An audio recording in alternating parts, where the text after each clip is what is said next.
A 7-year-old boy is sentenced to 67 years of torture after killing his own father.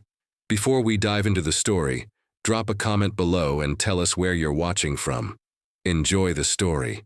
The Oak Ridge County Courthouse had never seen so many cameras. On that cold November morning, reporters stood shoulder to shoulder in the normally quiet halls, their equipment creating a maze of cables and tripods. They weren't there for just any case. They had come to witness something unprecedented in American judicial history, the sentencing of 7-year-old Nathan Winters for the murder of his father. I remember the silence that fell over the courtroom when they brought Nathan in. Such a small figure in oversized clothes, his face expressionless, his eyes fixed on the floor. His brown hair had been neatly combed, but a stubborn cowlick stood up at the back of his head. Something so ordinary, so childlike, in the midst of this extraordinary proceeding. His mother, Catherine Winters, sat in the front row, her hands clasped so tightly her knuckles had turned white. A picture of composed grief in a charcoal dress, her face partially hidden behind large sunglasses despite the dim lighting of the courtroom. All rise for the Honorable Judge Harmon. Judge Walter Harmon entered the courtroom with the confidence of a man who had presided over countless cases, but even he seemed affected by the unusual nature of this one. His eyes lingered on Nathan for a moment before he took his seat. In the case of the state versus Nathan Winters, Judge Harmon began, his voice echoing through the silent room.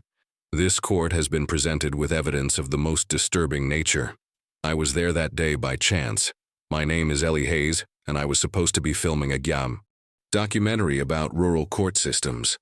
Instead, I found myself witnessing what would become the most controversial ruling in recent memory. Having been found guilty of first-degree murder in the death of District Attorney Richard Winters, and following the psychological evaluation conducted by the state, Judge Harmon continued, his voice growing heavier with each word. This court hereby commits Nathan Winters to the Oak Ridge Juvenile Rehabilitation Center under the Extended Corrective Protocol for Early Onset Antisocial Personality Disorder. The clinical language couldn't mask the reality. Nathan would spend what amounted to a 67-year sentence in a state facility known for its harsh, therapeutic methods. A life sentence for a child who still had baby teeth. Catherine Winters swayed slightly in her seat. Then, with perfect timing, she collapsed. Commotion erupted as court officers rushed to her aid. Cameras swiveled from Nathan to his mother, capturing her distress from every angle. But my camera stayed on Nathan. He hadn't moved, hadn't reacted. Not to his sentence, not to his mother's collapse. But as they prepared to lead him away, I caught something in his eyes. Not the cold emptiness of a killer, not the fear of a child, but confusion. Pure, uncomprehending confusion. Something wasn't right. As the courtroom erupted into chaos, with reporters rushing to file their stories and spectators debating the sentence, I made a decision. The rural court system documentary could wait. There was a much more important story here, one that didn't make sense because in that moment when Nathan finally looked up, his gaze had drifted not toward his collapsed mother, but to Judge Harmon. And for a split second, Judge Harmon had looked back at the boy with what I could only describe as regret. What had happened in this picture-perfect family to lead to murder? And why was a 7-year-old being sentenced with the kind of punishment usually reserved for the most hardened criminals? I didn't know then that pursuing these questions would uncover a web of corruption, deceit, and manipulation that reached the highest levels of power in Oak Ridge County. Or that the truth about who really killed Richard Winters was far more disturbing than anyone in that courtroom could imagine. 6 months before Richard Winters was found dead in his study, the Winters family appeared to be living the American dream. Their 2-story colonial home on Maple Street was always impeccably maintained, with seasonal wreaths on the door and carefully pruned rose bushes lining the walkway. It was the kind of house people slowed down to admire when driving by. I spent weeks gathering footage of the Winters' life before the tragedy, piecing together their public image from neighbors, friends, and community records. On paper, they were perfect. Richard was the backbone of our justice system, Mayor Collins told me, seated in his office surrounded by photographs of community events. Tough on crime, respected by all, the kind of prosecutor who made people feel safe. Indeed, Richard Winters had an impressive 98% conviction rate as district attorney. His campaign posters, which still hung in some local businesses, featured his confident smile and the slogan, "Justice without compromise." Catherine Winters complimented her husband perfectly. A former legal secretary with a degree in communications, she had stepped away from her career to focus on family and community service. She taught Sunday school, organized charity fundraisers, and chaired the PTA. "Catherine was always so put together," said Diane Miller, who served on the church committee with her. "Hair done, perfect makeup, lovely manners. She knew everyone's name and remembered every detail you told her." But it was when I interviewed Emma Lawson, the Winters' former housekeeper, that the first cracks in this perfect facade began to show. "The house had to be spotless," Emma said, her eyes darting nervously as if Richard might walk in at any moment. Mrs. Winters would check everything with white gloves. Not normal cleaning, obsessive cleaning, and the rules. So many rules. Emma described a household operating under strict protocols. Dinner at exactly 6:30. No shoes in the house. No speaking unless spoken to during Richard's evening relaxation time. And the boy, Nathan, he was so quiet. Always watching, never causing trouble. Children should make noise, you know, but in that house he was like a little ghost. I obtained security footage from Bertelli's, an upscale restaurant where the Winters family had dined 2 months before the murder. Most of the evening showed a typical family dinner. Richard dominating the conversation, Catherine nodding and smiling, Nathan picking at his food in silence. But at 8:17 p.m. something changed. Catherine said something I couldn't make out on the footage. Richard's posture stiffened.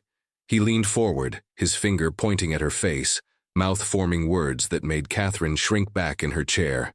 The restaurant manager approached their table, concern visible in his body language. Richard immediately transformed, smiling, relaxed, placing his hand over Catherine's with what appeared to be affection. The manager walked away. Catherine's smile returned, perfect as ever, and Nathan watched it all, his small face unreadable. "There were rumors," admitted James Reynolds, a defense attorney who often faced Richard in court. "Nothing concrete, but whispers that Winters wasn't the family man he pretended to be. In court, he had this controlled rage that was unsettling, made him effective against criminals, but made you wonder what he was like behind closed doors. The more people I interviewed, the more contradictions emerged. Richard was respected but feared. Catherine was admired but distant. Nathan was well-behaved, but eerily so. I was reviewing my interview notes late one night when I received an email from a retired court clerk who had worked with Richard. It contained only a single line and an attachment. "Before you go further, you should see this."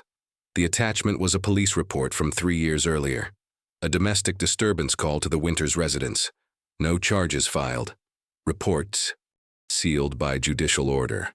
What had happened in that house, and why had someone gone to such lengths to bury it? The Oak Ridge County Courthouse stands like a temple of justice, all marble columns and imposing steps. Inside, the halls echo with whispers of power. This was Richard Winters' domain for nearly 15 years, first as an assistant district attorney, then as the elected DA himself. Richard wasn't just good at his job, Martha Donovan told me, her fingers nervously adjusting the reading glasses hanging from a chain around her neck. As the court clerk for over 20 years, Martha had seen district attorneys come and go.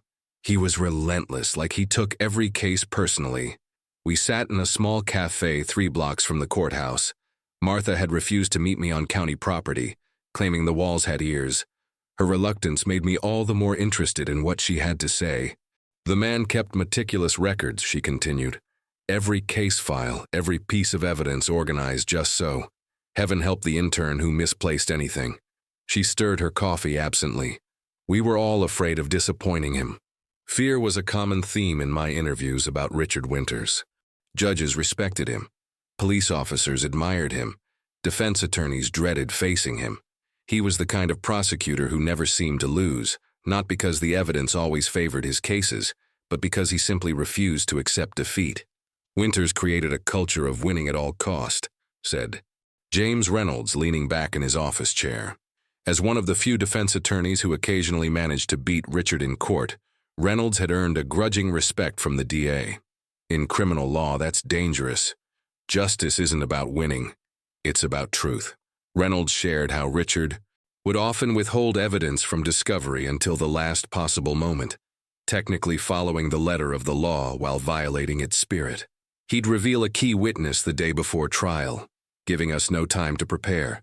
When I complained to the judge, Winters would just smile and say, "My office only received this information yesterday." Multiple sources confirmed Richard's questionable tactics, though none would go on record. One retired detective, speaking anonymously, admitted that Winters would sometimes coach police officers on their testimony, telling them which details to emphasize and which to downplay. Nothing explicitly illegal, the detective said, but definitely in the gray area. The thing is, he was putting away genuinely bad people. Hard to argue with the results. Results mattered in Oak Ridge County. Under Richard's leadership, crime rates had dropped. Dangerous offenders were behind bars. His face appeared regularly in the local newspaper, standing at podiums announcing major convictions.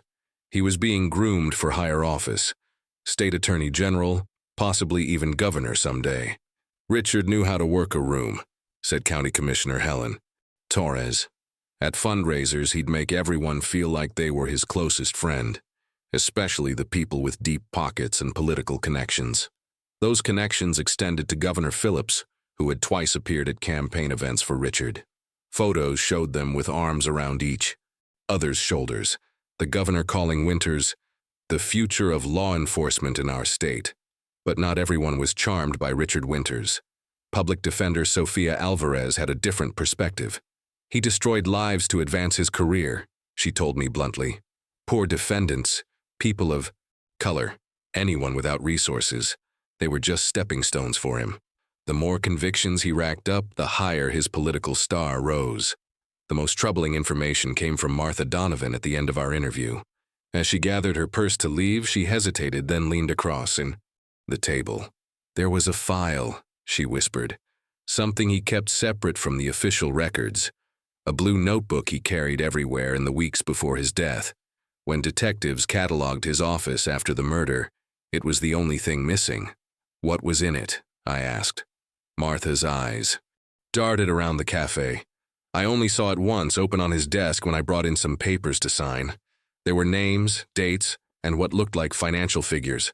When he noticed me, he snapped it shut and locked it in his desk drawer. She stood up and adjusted her cardigan. "One more thing," she said quietly. "The day before he died, Richard asked me to notarize something. He wouldn't show me what it was, just the signature page. Said it was insurance. He seemed afraid." As Martha walked away, I remained at the table, my coffee gone cold. Richard Winters, the man who made everyone, else afraid, had himself been frightened of something, or someone. I was beginning to suspect that understanding who killed Richard Winters wasn't as simple as determining who pulled the trigger. The real question might be, who had the most to gain from his silence? Oak Ridge Elementary stands at the end of Willow Lane, a cheerful brick building with a playground visible from the street. This is where Nathan Winters spent his days before his world collapsed, before he became the youngest person in state history to receive what amounted to a life sentence. Nathan was different, Mrs. Bennett said, choosing her words carefully. After 27 years teaching second grade, she had a reputation for understanding children others found difficult. We sat in her classroom after hours, surrounded by colorful alphabet charts and student artwork.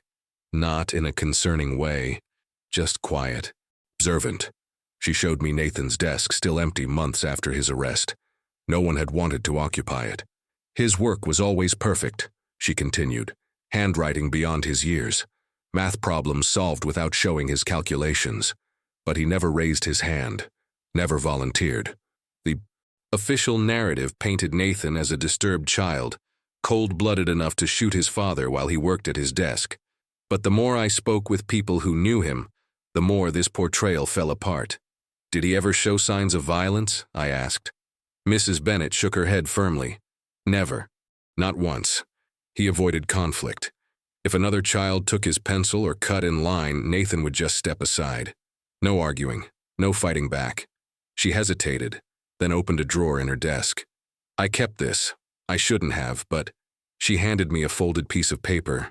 It was an assignment. Draw. Your family doing something you enjoy. Nathan's drawing showed 3 stick figures standing far apart on the page. The tallest figure, labeled Dad, stood with arms crossed, a stern line for a mouth. The middle figure, Mom, had an oversized smile that didn't reach her dot eyes. The smallest figure, me, stood watching from a distance, no expression at all. They're not doing anything together, I noted. Exactly, Mrs. Bennett said softly. When I asked him about it, he just said, "This is how we are." 7 years old, and that was his understanding of family. Nathan's school. Counselor Dr. Lewis was initially reluctant to speak with me, citing confidentiality. But after I mentioned that Nathan had been convicted without a mental health professional testifying on his behalf, she agreed to discuss his behavior in general terms. Nathan displayed classic signs of emotional suppression, she explained. Children living in unpredictable environments often develop hypervigilance. They become extremely attuned to adult moods and learn to make themselves invisible to avoid triggering negative reactions. When I asked about his artwork, Dr. Lewis grew uncomfortable. There were some concerning themes. Nathan drew his father falling several times. From heights, downstairs, always falling. She quickly added, "But that's not unusual in children processing complicated feelings about authority figures. It doesn't indicate violent intent." The most revealing conversation came from Timothy Parker, a classmate who had occasionally played with Nathan during recess. Unlike the adults who spoke carefully and analytically about Nathan, 10-year-old Timothy had no filter. Nathan knew stuff, Timothy told me, kicking his legs under the kitchen, Deeble as his mother prepared snacks nearby. Like grown-up stuff. He told me once that his dad put bad people in jail, but sometimes put good people there too. Did he talk about his father often? I asked. Timothy shrugged. Not really. But one time we were playing superheroes and I said my dad was like Superman because he can fix anything. And Nathan said, Timothy lowered his voice to a dramatic whisper, "Sometimes people who look good are the worst monsters." I had arranged to interview Nathan's principal and several other teachers, hoping to build a more complete picture of this enigmatic child. But when I arrived at the school the following morning, I was met by a secretary who nervously informed me that all my appointments had been canceled. "Orders from above," she whispered, glancing toward the principal's office. Someone important made some calls. As I left the building, my phone buzzed with a text from an unknown number. The boy didn't do it. When I reached my car, I found a folded note under the windshield wiper. Inside was a child's drawing, crude but recognizable, a stick figure of a woman with long hair standing over a fallen man, and a small child, watching from the doorway. In a child's uneven handwriting, what I saw. The official story suddenly seemed like a house of cards, ready to collapse with the slightest breath of truth. I needed to understand what really happened the night Richard Winters died, and I was beginning to suspect that the only person who truly knew couldn't or wouldn't speak. 911, what's your emergency? The recording of Catherine Winters' call plays in Detective Frank Morgan's office. Her voice sounds strangled, breathless. My husband, he's been shot. Oh God, there's blood everywhere, please hurry. Ma'am, is the shooter still in the house? A pause. 3 seconds of silence that would later become crucial. It's my son. He's just sitting here. He has the gun. Please hurry. I've listened to this recording dozens of times, analyzing every word, every breath. Something about Catherine's delivery never quite rang true. The panic seemed performed rather than genuine. First responders arrived within 8 minutes, Detective Morgan explained, spreading crime scene photos across his desk. At 58, Morgan was a veteran investigator with salt and pepper hair and tired eyes. The scene was exactly as Mrs. Winters described. Richard slumped over his desk with a single gunshot wound to the head. The boy sitting on the floor in the corner, the gun beside him. The photos told the grim story. Richard Winters' study was meticulously organized, even in death. Bookshelves lined with legal volumes, awards and certificates on the walls, a heavy wooden desk facing the door, and behind it the district attorney, his final expression one of surprise rather than fear. Nathan didn't try to run or hide, Morgan continued. He didn't speak, didn't cry, just stared at the floor. When officers asked if he shot his father, he nodded once. That was it. And that was enough to arrest him? I asked. Morgan shifted uncomfortably. The evidence seemed clear-cut. His fingerprints on the weapon, a .38 revolver registered to Richard, gunshot residue eventually found on his clothes, the mother's testimony, and the boy's own admission. But as I studied the crime scene photos more closely, inconsistencies began to emerge. The blood spatter pattern didn't match the trajectory of someone Nathan's height firing the weapon. The angle was wrong, and in one photo, partially visible under Richard's desk, a woman's earring. Detective, did anyone measure if Nathan could actually reach the trigger on that revolver while holding it properly? Morgan's expression tightened. Look, there was pressure to wrap this up quickly. Richard wasn't just any victim. He was the DA. The media was all over it. The governor himself called our chief daily for updates. I pressed further. What about the security cameras? The Winters home had a comprehensive system. System malfunction, Morgan replied too quickly. No footage from the critical period. As our interview concluded, Morgan walked me to my car. Away from the station, away from recording devices, he spoke quietly. Between us, this case never felt right. Richard's enemies weren't 7-year-old boys. They were hardened criminals he'd put away, corrupt officials he'd threatened to expose. He hesitated. Checked the timeline. Catherine said she found them immediately after hearing the gunshot. But neighbors reported hearing the shot 20 minutes before the 911 call. I drove away with more questions than answers. What happened in those missing 20 minutes? Why would Catherine wait to call for help? And as I reviewed my notes, that evening, I noticed something on the security footage from a neighbor's house across the street. Catherine Winters calmly checking her watch on the front porch before hurrying back inside and making her frantic call. The official narrative was unraveling thread by thread, but I still couldn't understand why a mother would implicate her own child in murder, unless, of course, she had something far worse to hide. The interrogation room at the Oak Ridge police station is painfully bright, its walls institutional beige, the table bolted to the floor. On the grainy footage, Nathan Winters looks impossibly small, his feet dangling inches above the ground as he sits in an adult-sized chair. No parent, no lawyer, just a 7-year-old boy and 2 detectives with decades of experience extracting confessions.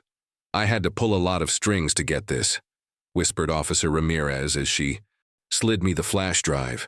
This footage was supposed to be sealed. Someone really didn't want anyone reviewing how they got that confession. The timestamp reads 11:47 p.m., nearly 4 hours after Nathan was taken into custody. The camera captures his exhaustion, his shoulders hunched, eyes heavy. Detective Wilson, a longtime friend and fishing buddy of Richard Winters, looms over him. Nathan, we know you shot your dad. We just need to understand why. Did he yell at you? Did he hurt you or your mom? Nathan stares at the table, silent. The gun had your fingerprints, son. Your mom saw you with it. You're not in trouble if it was an accident. A blatant lie.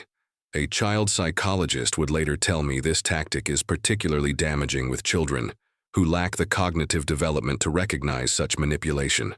For nearly 3 hours, the detectives alternate between sympathy and accusation. Nathan remains largely mute, occasionally shaking or nodding his head, never looking up, never engaging. Then at 2:38 a.m., Detective Wilson places a glass of water in front of Nathan and softens his voice. Nathan, did you shoot your father to protect your mom? Is that what happened? Something changes in Nathan's posture. His head lifts slightly. We know your dad wasn't always nice. We know about the fights. Did you see him hurting your mom that night? A barely perceptible nod. And you wanted to protect her? You were trying to be brave? Another nod, this one more decisive. So you took his gun and shot him to save your mom. Is that what happened, Nathan? A final nod. I need you to say it, son. Did you shoot your father? In the only moment Nathan speaks during the entire interrogation, he whispers something so faintly the camera's microphone barely picks it up. I had to enhance the audio multiple times to make it out. Mom said I did. The detectives exchange glances but don't follow up on this cryptic statement. Instead, they quickly wrap up, declaring they have their confession. Dr. Sarah Collins, a forensic child psychologist who reviewed the footage for me, was horrified. This is textbook coercion. A sleep-deprived child leading questions, false promises of leniency, and crucially, no parent or advocate present. This confession would be inadmissible in any court that followed proper protocol for juvenile cases. But Nathan's case never followed proper protocol. His court-appointed attorney met him only once before trial. The confession was accepted without challenge. And within 3 weeks of his father's murder, Nathan was sentenced to indefinite commitment at a state facility under an extreme corrective protocol reserved for the most dangerous juvenile offenders. The system moved at lightning speed, explained legal analyst Robert Chen. Cases involving children typically take months, with extensive psychological evaluation and consideration of the child's welfare. Nathan's case was railroaded through the system like it was on a timetable. That timetable, I would later discover, aligned perfectly with the schedule of another seemingly unrelated event. The start of a state investigation into corruption involving Governor Phillips, real estate developer Victor Chambers, and several county officials. An investigation that had been quietly led by none other than Richard Winters himself, until the night a bullet silenced him forever. But the most disturbing discovery came from a court technician who had enhanced the interrogation audio for the trial. In her files, marked "Not Submitted," I found the complete version of Nathan's whispered response. Mom said I did it, but it was the man with the star pin. The morning after Nathan's confession, headlines across America screamed with sensationalist fervor. Devil child of Oak Ridge, 7-year-old killer, prosecutor murdered by own son. Within days, Nathan Winters had transformed from an unknown child into a national symbol of moral panic. The media coverage was a feeding frenzy, recalled Thomas Beck, who covered the case for the Oak Ridge Herald. We met at his cluttered desk in the newspaper's nearly empty office, print journalism dying slowly in the digital age. We all contributed to it, myself included. The story was too irresistible. The perfect family shattered from within. America's youngest murderer. Beck pulled up archives on his computer, showing me how the narrative evolved, or rather, how it was shaped. Initial reports focused on the shocking nature of the crime and Richard Winters' prominence. Then came the psychological speculation. Was Nathan born evil? Was this a case of nature or nurture? By the third day, national morning shows featured child psychologists who had never met Nathan, diagnosing him with everything from conduct disorder to psychopathy. Notice what's missing, Beck said, scrolling through dozens of articles. No one questioned the evidence. No one asked why a 7-year-old was interrogated without representation. The story was too good to complicate with inconvenient questions. Outside the courthouse, the public spectacle intensified. Protesters gathered daily, divided into hostile camps. One group demanded justice for Richard, carrying signs reading "Adult crime, adult time." The opposing faction protested the treatment of a minor, their placards asking, "What happened before the AC? Gun?" Local police struggled to keep the groups separated. The case became a Rorschach test, explained Dr. Vanessa Liu, media psychologist at State University. People projected their own fears onto it. Fears about violent children, family breakdown, justice system failures. Few were interested in the messy reality of what might have actually happened in that house. Politicians seized the opportunity. Governor Phillips, in a special address, cited the Winters case while proposing tough new legislation on juvenile offenders. Even our youngest citizens must understand that actions have consequences, he declared solemnly, the star-shaped pin gleaming on his lapel. Meanwhile, cable news channels ran special segments with lurid titles like "Born to Kill" and "The Child Predator Next Door." Nathan's school photo appeared constantly, often edited with shadowy effects to make him appear more sinister. Ratings soared. "We created a monster," Beck admitted, rubbing his tired eyes. "Not Nathan. He was just a kid caught in something terrible.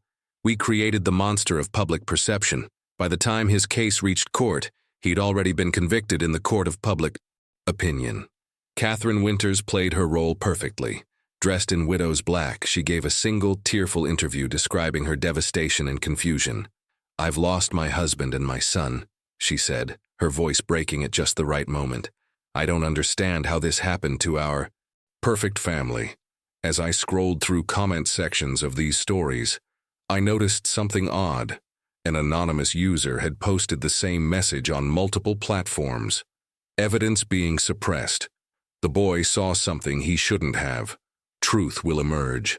Each account was deleted within hours of posting. Using IP tracking software, I traced these comments to a public library computer. Security footage showed a woman with Catherine's build, her face obscured by a baseball cap and sunglasses, typing urgently for 20 minutes before calmly walking out. Why would Catherine pose as an anonymous whistleblower? What game was she playing? The answer might lie in something I discovered while reviewing Nathan's hastily conducted trial transcripts. The prosecution's timeline contained a critical 43-minute gap, the period between when Richard Winters was last seen alive by his assistant and when Catherine claimed to have found his body. 43 minutes unaccounted for. And during those exact 43 minutes, Catherine's cell phone had pinged from 3 different locations across Oak Ridge County. Evidence tells stories if you know how to listen. Sometimes the most revealing details are the ones deliberately left out of the official narrative. The ballistics don't make sense, Dr. Raymond Torres explained, examining the trajectory analysis from Richard Winters' murder. "We sat in his private lab at the university, surrounded by specialized equipment. As one of the state's leading forensic specialists, Torres had testified in hundreds of homicide cases. Whoever fired that shot stood approximately 5'7" to 5'10". Nathan was barely 4 feet tall." Torres pointed to a diagram showing the bullet's path, a slight downward angle from the entry wound. For a child Nathan's height to create this trajectory, he would have needed to stand on something. There was nothing near the body he could have climbed on. Even more troubling was what Torres discovered when reviewing the gunshot residue tests. The initial GSR test on Nathan's hands came back negative, he said, showing me the original lab report, a document never presented at trial. They ran a second test on his clothing hours later, which showed minimal residue. That's backward. Hands typically show more residue than clothing. The implications were disturbing. Someone had handled the, gun after the shooting, planting it near Nathan and possibly even wrapping his fingers around it while he was in shock. My investigation hit a critical breakthrough when I obtained visitor logs from the Winters home security system. The advanced setup recorded everyone who entered or exited, with timestamps and door sensors throughout the house. "This system was top of the line," confirmed security technician Marcus Washington. "Mr. Winters had it installed after receiving threats from people he'd prosecuted. Every entry point was monitored, with video backup. Yet somehow the footage the night of the murder was missing. Specifically, the 20-minute window before Catherine's 911 call. The official explanation, system malfunction. That's technically impossible, Washington said firmly. This system had redundant backups for all footage to disappear from that specific time frame. Someone would have needed to deliberately delete it from both the local drive and the cloud storage. I discovered a receipt for a private computer technician who had serviced the Winters security system the day before the murder, paid from Catherine's personal account.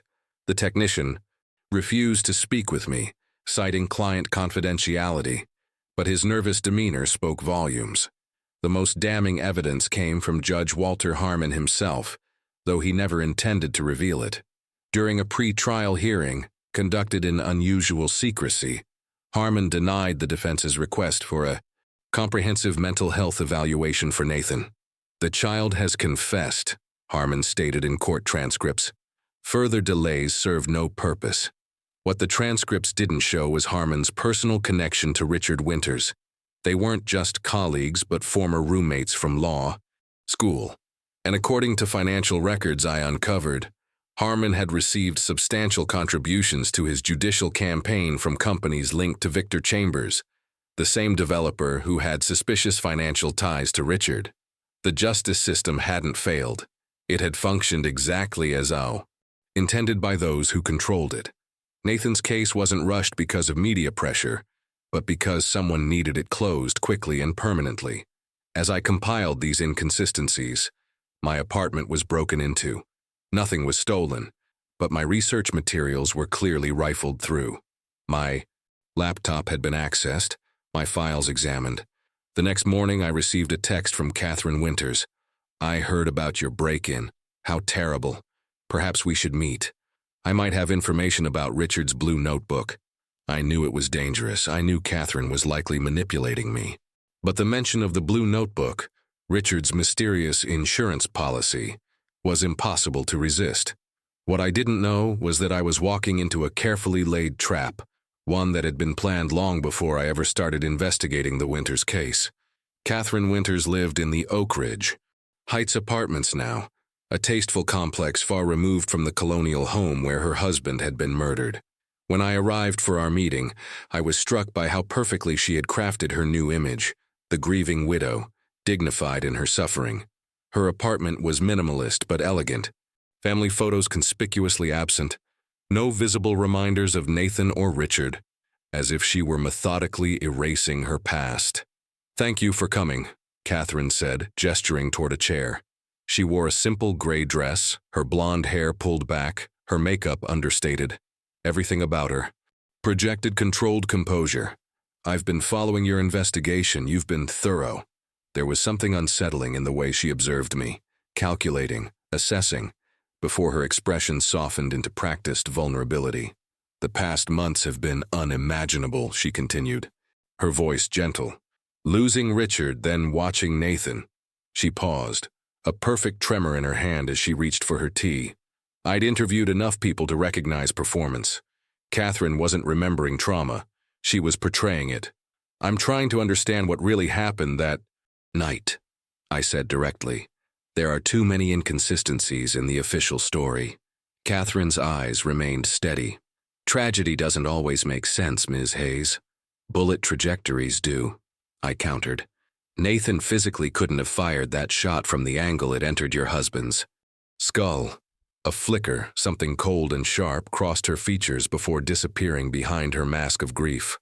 "The police and courts disagree with you." I changed tactics. "Several neighbors mentioned seeing bruises on you in the months before Richard's death." "I bruise easily," she replied, smoothly. "Richard never laid a hand on me." But Caroline Miller, Catherine's church friend, had told me otherwise. Catherine knew exactly where the blind spots were in our security cameras, she'd confided. She'd touch up her makeup in those corners, when she thought no one was watching. Now, I watched Catherine carefully as I mentioned the security system. "It's odd that the footage from your home system failed exactly when Richard was killed." She sipped her tea. "Technology is unreliable. The day before, you paid a technician to service that system. What exactly did you have him do?" Her composure didn't waver. "Routine maintenance. Our video doorbell kept freezing." I decided to take a risk. "I know about your meeting with Judge Harmon in the parking garage 3 days after Richard's murder." This time, Catherine couldn't hide her surprise, a slight widening of the eyes, quickly controlled. "Judge Harmon offered his condolences. He and Richard were old friends."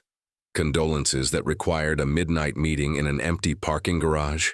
Catherine set down her cup with deliberate precision. "Ms. Hayes, I understand your need to find some grand conspiracy. It's more comforting than accepting that my 7-year-old son murdered his father in cold blood." Her voice hardened. "But your amateur detective work is reopening wounds that I'm desperately trying to heal." As our conversation continued, I noticed something peculiar.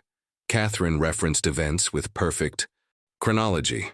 No emotional jumps in her narrative, no confused timeline as trauma survivors often display. Her story was too orderly, too rehearsed. When I rose to leave, Catherine suddenly asked, "Have you found the blue notebook yet?" Her eyes watched me intently, measuring my reaction. What was in us? I asked. Richard's insurance, she replied. He kept records of everything. Everyone who'd ever crossed him, helped him, or owed him. Richard believed information was power. As she walked me to the door, I noticed a distinctive pearl necklace on her entry table, the same style Nathan had been, obsessively drawing in his therapy sessions. One last question, I said. Where were you during those 43 minutes when your phone pinged across 3 locations in Oak Ridge? Catherine's perfect mask slipped, just for a second. What I saw beneath wasn't fear or guilt, but cold, calculated intelligence. Be careful, Ms. Hayes, she said softly. Some questions are more dangerous than others. As I walked to my car, I realized Catherine hadn't actually answered a single one of my questions. But her non-answers told me everything I needed to know. Catherine Winters wasn't a traumatized widow. She was a chess player, carefully positioning her pieces, and I had just become one of them. The email arrived at 2:17 a.m. from an anonymous address that would disappear within hours. Riverside Park, West Bench, noon tomorrow. Come alone. No signature, no explanation, just coordinates for a meeting that could be a breakthrough or a trap. I arrived early, scanning the area for anything suspicious. The park was quiet on a Tuesday, just a few mothers with strollers and elderly couples feeding pigeons. At precisely noon, a young man in a rumpled suit sat beside me, his eyes constantly darting around as if expecting to be followed. Jackson Palmer, he whispered. I was an intern at the courthouse, Richard Winters' office. His hands trembled as he lit a cigarette. I've been following your investigation. You're asking the right questions, but you don't know how deep this goes. Palmer had worked in the district attorney's office during the 6 months leading up to Richard's murder. His responsibilities included filing documents, delivering messages, and occasionally organizing Richard's personal files. 2 weeks before he died, Winters got a visit from someone in the State Attorney General's office, Palmer explained, keeping his voice low. After they left, he was different, agitated, started working late, locking his office, making calls after hours. Palmer described how Richard began compiling a confidential file, separate from all official cases. He made me swear never to mention it, said it was insurance against powerful people who might try to shut him down. The blue notebook, I said. Palmer nodded. It was more than a notebook. It was evidence, financial records, photographs, transcripts of conversations. Winters was building a case against people no one would dare touch. What kind of case? Corruption at the highest levels, bribery, evidence tampering, witness intimidation. Palmer glanced nervously over his shoulder. Governor Phillips and Victor Chambers were at the center of it. Chambers would identify valuable properties. Then Phillips would push legislation making those areas eligible for state development funds. Meanwhile, Richard would prosecute anyone who refused to sell, finding or fabricating charges. Palmer's revelation was stunning. Richard Winters, the righteous prosecutor, was part of a criminal conspiracy, but at some point he'd apparently decided to turn against his co-conspirators. What changed? I asked. Why did Richard suddenly decide to gather evidence against them? The FBI, Palmer said. That visitor from the AG's office, he brought warning that federal investigators were looking into corruption in Oak Ridge County. Winters realized he could either go down with everyone else or save himself by turning state's evidence. Palmer reached into his jacket and handed me a thumb drive. I made copies of some documents before everything disappeared. The day after Richard died, men in suits emptied his office. His computer, his files, everything gone. The official story was that they were collecting evidence for the murder investigation, but I know they were sanitizing. The thumb drive contained fragments of Richard's hidden file, enough to confirm a massive conspiracy, but not enough to prove who had killed him. There were financial records showing suspicious payments from Chambers Development Company to shell corporations linked to both Richard Winters and Governor Phillips. Property records of landowners prosecuted on flimsy charges, their assets seized and later developed by Chambers, meeting notes between the 3 men, discussing which properties to target next. Richard was preparing to make a deal, Palmer said. turn over everything in exchange for immunity. He had a meeting scheduled with federal prosecutors the day after he was killed. As Palmer stood to leave, I asked the question that had been haunting me. What about Catherine? Where does she fit in all this? His expression darkened. Catherine worked in the governor's office before she married Richard. That's how they met. Phillips introduced them. He hesitated. There was something else in those files. Something about Catherine that Richard had just discovered. I only caught a glimpse. A photo of her with Phillips from years ago. They looked intimate. The pieces were shifting, forming a new and more disturbing picture. Richard wasn't just gathering evidence against business partners. He was uncovering secrets about his own wife. Be careful, Palmer warned as he walked away. The night I took those copies, someone followed me home. My apartment was broken into twice. I'm leaving town after this. I watched him disappear around the corner, then immediately checked the thumb drive's contents. Among the financial records and meeting notes was a single photograph I hadn't initially noticed. Catherine Winters, years younger, standing between Governor Phillips and Victor Chambers at a private event. While both men smiled for the camera, Catherine's expression showed something entirely different. Cold ambition. The official story was unraveling faster than I could document it, and somewhere in this tangled web of corruption and betrayal lay the truth about who had really killed Richard Winters, and why his 7-year-old son had been sentenced to take the fall. The email arrived with no subject line and an attachment labeled simply truth.mp3. The message contained one line: I was there that night. Not everything is as it seems. The sender called themselves Witness X. No name, no identifying details. The email had been routed through multiple anonymous servers, making it impossible to trace. Someone had gone to extraordinary lengths to contact me while protecting their identity. With a mixture of anticipation and dread, I opened the audio file. I'm risking everything by reaching out, began a digitally altered voice. Impossible to determine age, gender, or any identifying characteristics. I was outside the Winters residence the night Richard was killed. I saw things that contradict the official story.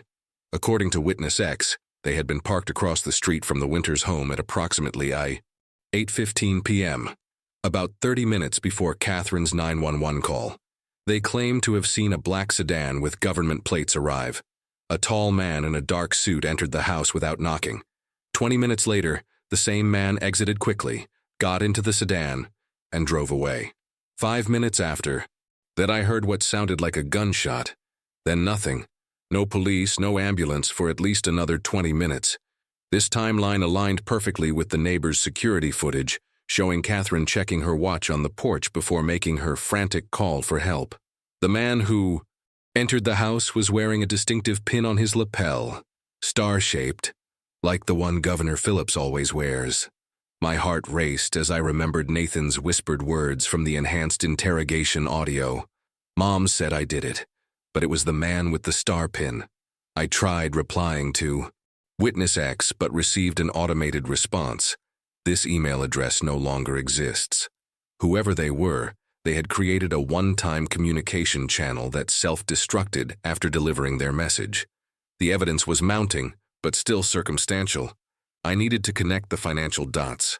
Following the trail from Palmer's thumb drive, I discovered that Victor Chambers Development Company had received over $50 million in state contracts during Phillips's administration, properties that once belonged to people Richard had prosecuted.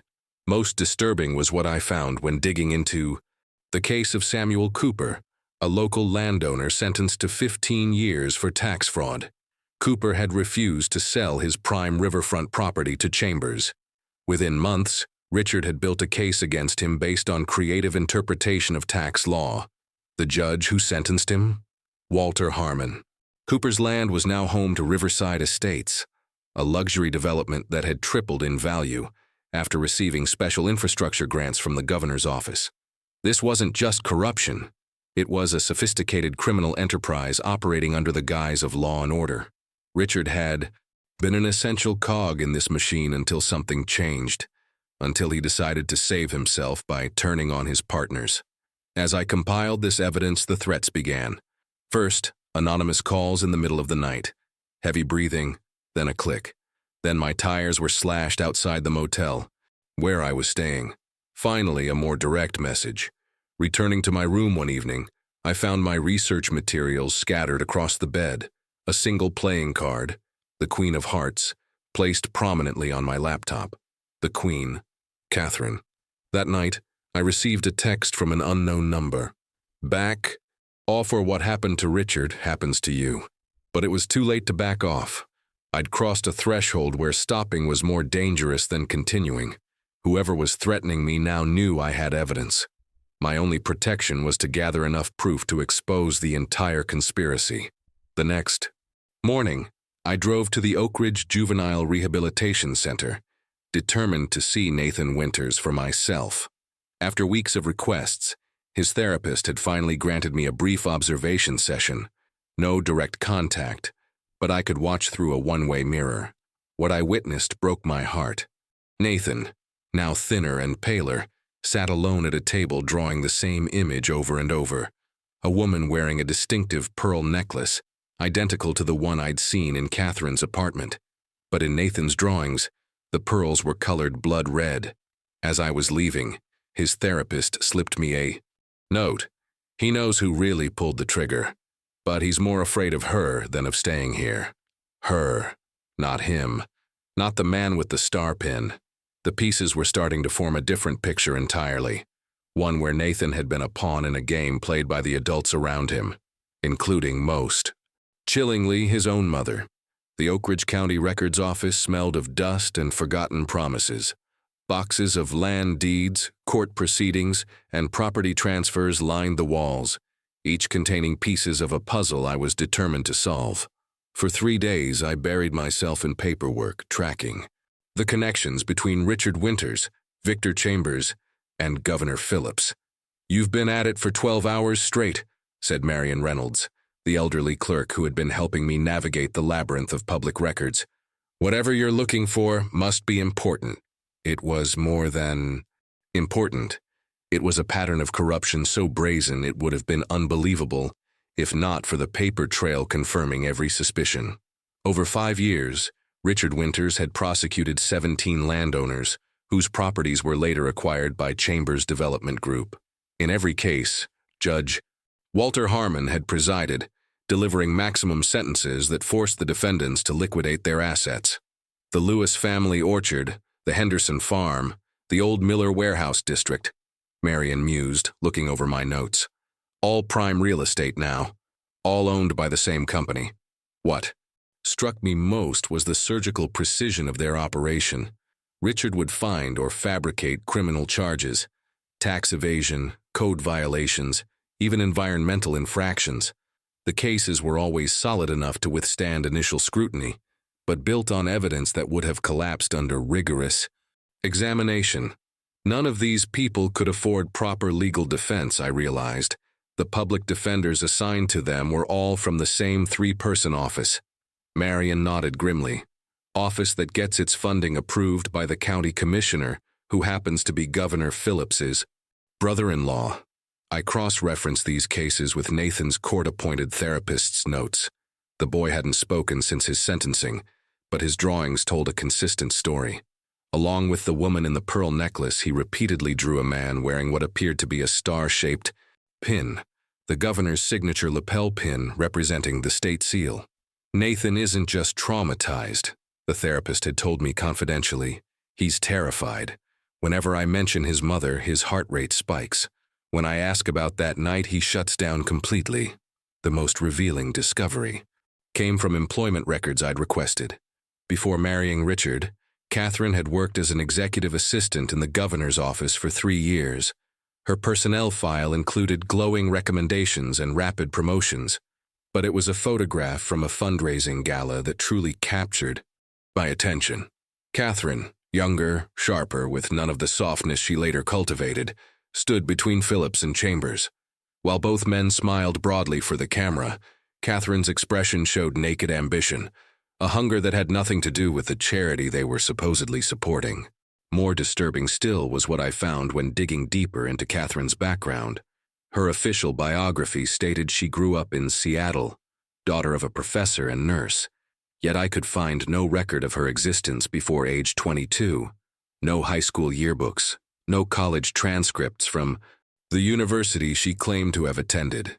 Catherine Winters had seemingly materialized out of nowhere, crafted a perfect backstory, and positioned herself at the nexus of power in Oak Ridge County. As I connected these threads, my motel room door burst open. I scrambled for my phone, but a hand clamped over my mouth. "Don't scream," whispered Detective Frank Morgan, quickly releasing me. "They're watching your room. My car's around back. Bring only what you absolutely need." Heart pounding, I grabbed my laptop and research notes. "Who's watching me?" "Phillips has state police looking for you. Judge Harmon signed a harassment order this morning, claiming you're interfering with an active case." Morgan's eyes were haunted. "They're burning everything down, Hayes. Evidence disappearing, witnesses recanting. Someone accessed the ballistics reports and altered the trajectory data. As we slipped out the back exit, Morgan handed me a flash drive. Security footage from a gas station 10 miles from the Winters house, recorded 3 weeks before Richard's murder. His voice dropped lower. Shows Catherine meeting with a man named Kane Miller, ex-military, contract killer. The implications were staggering. Catherine hadn't just been a passive beneficiary of the conspiracy. She'd been an active participant, possibly its architect. "There's something else," Morgan said as we reached his car. I pulled Nathan's fingerprint analysis, the prints on the gun. They were placed there. Clean, perfect impressions, not smudged like they would be if he'd actually fired it. The framing of Nathan Winters hadn't been just about silencing Richard. It had been about creating the perfect distraction, a sensational case so shocking that no one would look beyond it to the corruption festering beneath Oak Ridge's surface. Detective Morgan's safe house was a cabin on the outskirts of Oak Ridge County, isolated enough to avoid unwanted attention, but close enough to maintain cell service. For 2 days, we pored over evidence, assembling a timeline that contradicted every aspect of the official narrative. "We need more," Morgan said, rubbing his bloodshot eyes. "What we have connects Phillips, Chambers, and Richard to corruption, but Catherine's involvement is still circumstantial." My phone buzzed. A text from an unknown number. "I'm ready to talk. Same park, 1 hour," Morgan insisted on driving me, watching from a distance as I approached the designated bench. I expected Jackson Palmer or perhaps Witness X. Instead, I found Catherine Winters. She wore no makeup, her hair pulled back severely, her designer clothes replaced by jeans and a simple sweater. Gone was the yakao, grieving widow persona. This Catherine was focused, composed, utterly in control. "You've been quite persistent, Ms. Hayes," she said, her voice different now, sharper, more precise. "I've underestimated you." "Why are you here?" I asked, aware of Morgan watching from his car. "To offer context." Catherine's eyes were clear, calculating. "You've assembled pieces of a complex situation, but your conclusions are incomplete." What followed was the most chilling interview I've ever conducted. Catherine spoke methodically without emotion, describing years of psychological manipulation by Richard. He appeared charming to the world, but Richard was a monster behind closed doors, she explained. Not with physical violence. That would leave evidence. His methods were more sophisticated. She described systematic isolation, gaslighting, and control disguised as protection. How Richard monitored her calls, controlled their finances, and constantly reminded her that her comfortable life depended entirely on his goodwill. When I met Richard, I was ambitious. Yes, working for Governor Phillips opened doors. I saw opportunities for advancement. A flicker of the younger Catherine from the fundraiser photo emerged. Richard promised partnership. Instead, he turned me into a prop for his political aspirations. Her account was detailed, logical, and devoid of excessive emotion, making it all the more believable. She described discovering Richard's involvement in the land acquisition scheme, how he used the law as a weapon against innocent people. The blue notebook was his insurance policy, she continued. Richard documented everything, not out of moral outrage, but as leverage. If Phillips or Chambers ever turned on him, he'd take them down too. According to Catherine, Richard grew increasingly paranoid in his final weeks, convinced federal investigators were closing in. He was preparing to sacrifice everyone to save himself, including me. He'd created a narrative that I was involved, that I'd been his willing accomplice. Her voice remained steady as she described the night of the murder. Nathan was supposed to be at a sleepover. He came home early, walked into Richard's study at the wrong moment, saw something no child should see. What did he see? I pressed. Catherine's gaze held mine, unwavering. Richard and Governor Phillips in a heated argument. The governor wearing his signature pin. Nathan hid in the hallway, watching through the partially open door. She claimed Phillips left after the argument. Richard, enraged at being threatened by his former ally, turned his fury on Catherine. He said he'd make sure I went to prison along with everyone else, that he'd already filed paperwork naming me as a co-conspirator. Catherine described Richard becoming physically threatening for the first time, backing her against the wall. I feared for my life. The gun was in his desk drawer. I'd never fired it before. Her account explained why she'd waited to call 911, why Nathan had been found with the weapon, why she'd cooperated with the prosecution of her own son. I panicked, she said simply. By the time I could think clearly, it was too late. Nathan had picked up the gun, was sitting there in shock. The narrative wrote itself. Her story was compelling, coherent, and addressed every hole in the official case. It painted her as a victim caught in impossible circumstances, forced to make unthinkable choices. As she rose to leave, Catherine's perfect mask slipped for just a moment, her eyes meeting mine with a hint of the cold calculation I'd glimpsed in her apartment. I've given you my truth, Ms. Hayes. What you do with it is your choice. But remember, powerful men protect each other. They'll discredit you before allowing themselves to fall. I watched her walk away, her posture impeccable, her story rehearsed to perfection. A performance so convincing that, despite everything I'd uncovered, part of me wanted to believe her.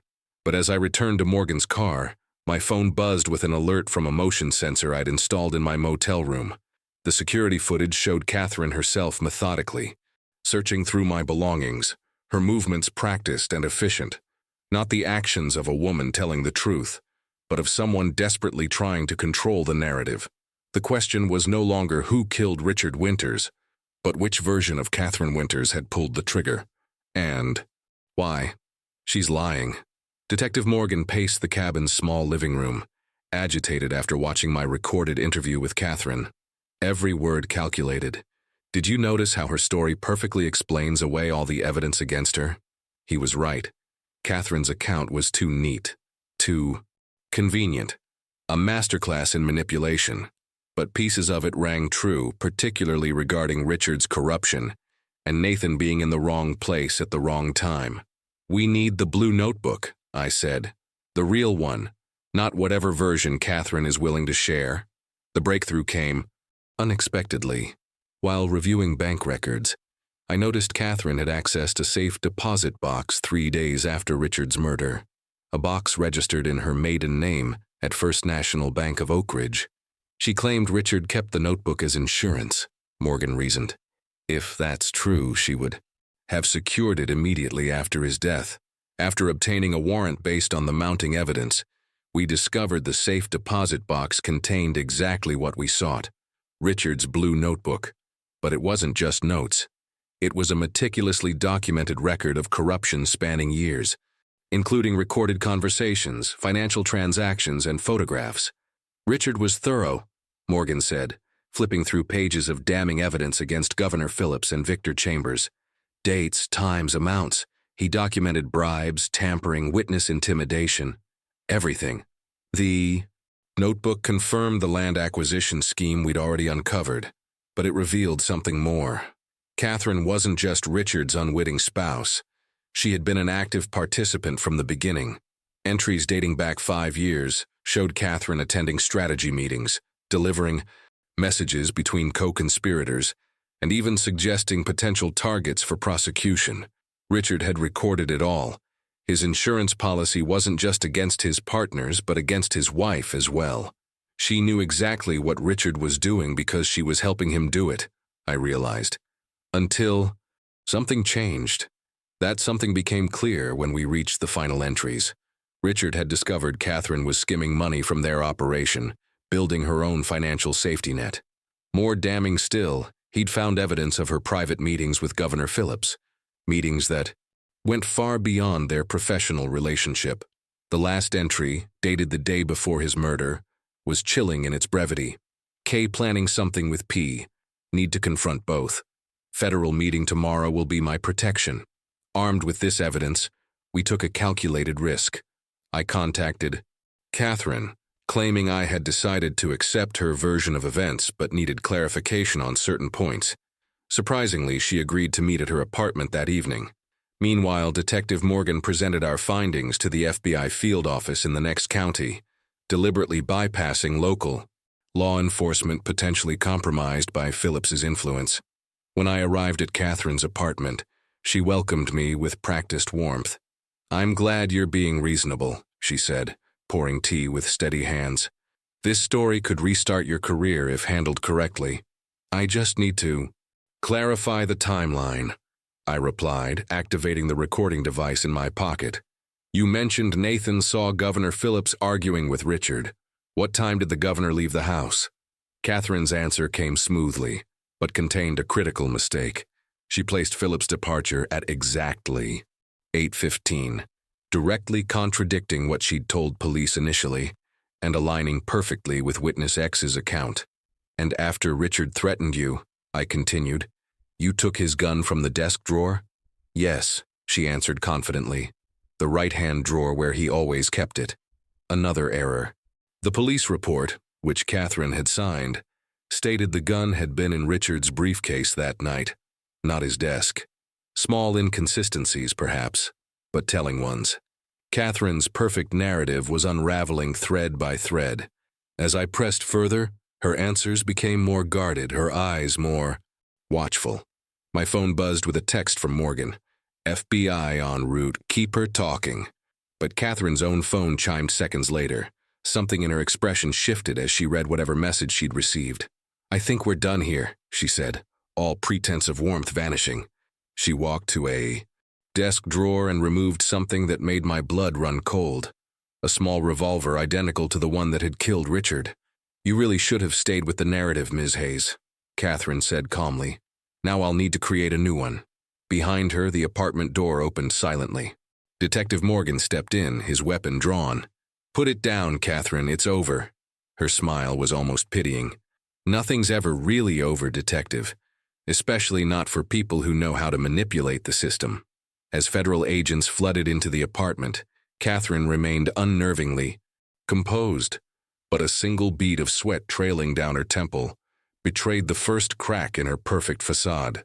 The case that had begun with a child's impossible conviction was about to reveal its final, devastating truth. 3 months after Catherine Winters' arrest, I sat in a federal courtroom, watching the final chapter of this twisted story unfold. The room was nearly empty. No cameras, no protesters, no media frenzy. The spectacle that had surrounded Nathan's trial was conspicuously absent for his mother's. "The defendant will rise," announced the clerk as the judge entered. Catherine stood with perfect posture, her prison jumpsuit somehow looking tailored on her slight frame. Throughout the trial, she had maintained her composure, never once showing a flicker of remorse or uncertainty. The evidence against her had been overwhelming. Security footage from a gas station showed her meeting with Kane Miller, the contract killer, 3 weeks before Richard's murder. Financial records revealed payments to Miller through a complex series of offshore accounts. Catherine's fingerprints were found on the security system control panel that had been tampered with. Most damning was the testimony from Nathan's therapist, who had finally gained the boy's trust enough for him to communicate through drawings and written notes. Nathan had witnessed Catherine herself pull the trigger after Governor Phillips left, not in self-defense, but in cold calculation. The child had hidden in the hallway, watching through a crack in the door as his mother staged the scene, placing the gun near his hand while he sat frozen in shock. "Catherine Winters," began the judge, You have been found guilty of first-degree murder, conspiracy, obstruction of justice, and the unconscionable framing of your own child for your crimes."